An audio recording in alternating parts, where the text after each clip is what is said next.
నమస్కారం ఘంటారావానికి స్వాగతం. ముందుగా ప్రధాన అంశాలు. తొలి రోజే అదాని అంశంపై దద్దరిల్లిన లోక్సభ. ప్రారంభమైన కొద్దిసేపటికే వాయిదా.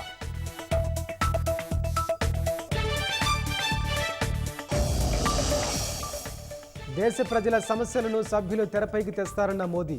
ప్రజాస్వామ్యంలో జనాల ఆకాంక్షలు నెరవేర్చాలని పిలుపు.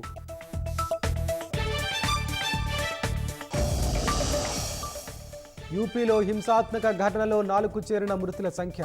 సంభాల్ జిల్లాలో ఇంటర్నెట్ సేవలపై ఆంక్షల విధింపు.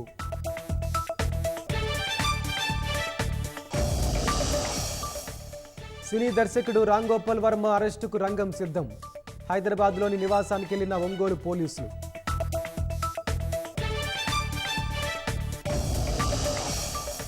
భద్రాచలం వద్ద రోడ్డు ప్రమాదంలో 2 మృతి. బైక్ అదుపు తప్పి డివైడర్ను ఢీకొట్టడంతో ఘటన.